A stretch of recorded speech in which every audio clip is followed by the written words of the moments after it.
आरक्षणाचा जी.आर. बदलला जातोय। मराठा आरक्षणाच्या जी.आर. मध्ये छेडछाड होण्याची जरांगे पाटलांना शंका। ओबीसींचा संताप पाहता मराठा आरक्षणाच्या जी.आर. मध्ये काही शब्दांमध्ये छेडछाड होण्याची भीती अनेक मराठा आंदोलकांना लागली आहे का? मित्रांनो, या सर्व सविस्तर प्रश्नांची उत्तर जाणून घेण्यासाठी आपला हा व्हिडिओ शेवटपर्यंत पहा। मराठा आरक्षणाचे प्रणेते सन्माननीय श्री मनोज जरांगे पाटील आंदोलन यशस्वीरित्या पार पाडून संभाजीनगरला गॅलेक्सी हॉस्पिटलमध्ये ऍडमिट झाले आणि सर्व उपचार पूर्ण करून मराठा आंदोलकांच्या समवेत नगद नारायणगराकडे आशीर्वाद घेण्यासाठी गेले आणि हजारोंची गर्दी, भगव्या रंगाची उधळण आणि सर्वत्र मराठ्यांचं शिवशाही पद्धतीचं वातावरण नारायणगडावरती अवतरलं होतं। त्यानंतर मनोज जरांगे पाटील कित्येक महिन्यानंतर, कित्येक वर्षानंतर स्वतःच्या राहत्या घरी म्हणजेच शहागड या ठिकाणी मनोज जरांगे पाटील गेले आणि अक्षरशः त्या ठिकाणी माय माऊल्यांच्या डोळ्यातून अश्रू वाहू लागले। प्रत्येकाच्या मनामध्ये प्रचंड सहानुभूती आणि मनोज दादांबद्दलचा आदर होता। परंतु त्यानंतर मनोज जरांगे पाटलांनी प्रेस कॉन्फरन्स घेतली आणि प्रेस कॉन्फरन्स मध्ये आपले काही मुद्दे सविस्तररित्या मांडले। मुळात छत्रपती संभाजीनगर येथील गॅलेक्सी हॉस्पिटलमध्ये महाराष्ट्राचे महसूल मंत्री आणि मराठा आरक्षण उपसमितीचे अध्यक्ष श्री राधाकृष्ण विखे पाटील यांनी जरांगे पाटलांची भेट घेतली होती। जो काही महाराष्ट्रामध्ये सध्या जी.आर. बाबत संभ्रम पसरवला जातोय, मराठ्यांना आरक्षण देण्यापासून पुन्हा एकदा फसवले गेले अशा पद्धतीचं नॅरेशन सेट केलं जात आहे, ते अत्यंत खोटं असल्याचं सांगण्यासाठीच विखे पाटलांनी जरांगे पाटलांची भेट घेतल्याचं बोललं जात आहे। त्याचबरोबर या जी.आर. मध्ये अजून काही तुमच्या त्रुटी असतील किंवा काही अजून संभाव्य शंका असतील तर त्या सांगा, त्यामध्ये सुद्धा दुरुस्ती केली जाईल असा शब्द देण्यासाठीच विखे पाटील आल्याचं बोललं जातं। त्याचबरोबर सध्या मराठा समाजाच्या काही अभ्यासकांच्या विचारामध्ये फूट पडल्याचं दिसतंय। मराठ्यांना पुन्हा एकदा धोत्रा मिळालाय, अमुक तमुक अशा पद्धतीचं सध्या अनेक जणांनी मत मांडलंय।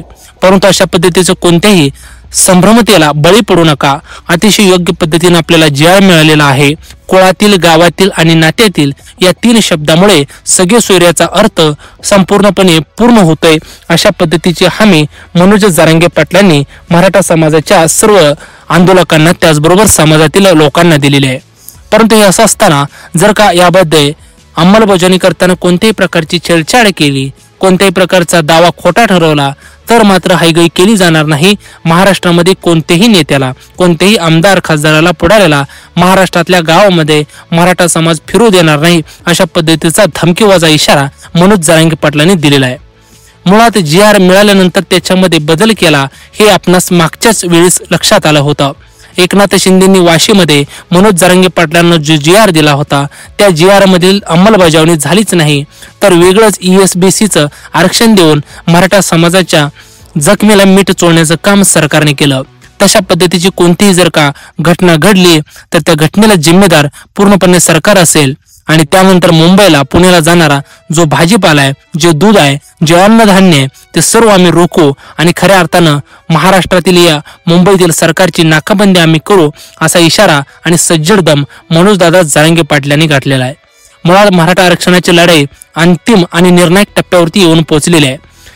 टप्प्याटप्प्यानं मनोज जरांगे पाटील मराठा आरक्षणाच्या मागण्या पूर्ण करत आलेल्या आहेत। मराठीमध्ये एक अतिशय अप्रतिम अशी म्हण आहे, जे जे मिळते ते घ्यावे आणि अधिकाधिकसाठी अजून भांडावे, अजून लढावे।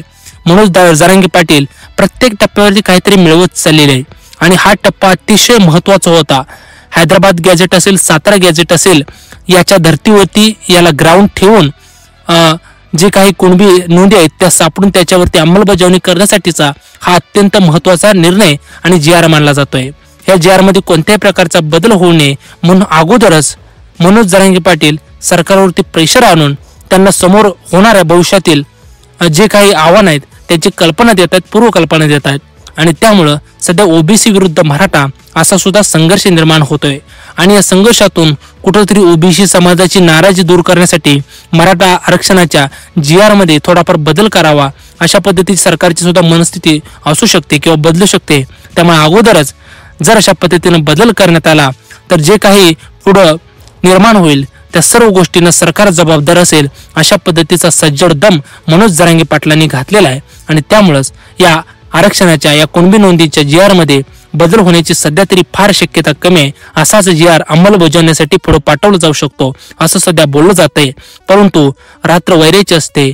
मनोज जरांगे पाटील आणि मराठा समाजाचे अभ्यासक या गोष्टीमध्ये डोळ्यात अंजन टाकून त्या ठिकाणी सर्व भूमिका पाहतायत. तुम्हाला काय वाटतं? आरक्षणाच्या जी आर मध्ये कोणत्याही प्रकारची अफरातफर केली जाऊ शकते का? कमेंटच्या माध्यमातून आपलं मत नोंदवा आणि आपल्या चॅनलला सबस्क्राईब करायला विसरू नका.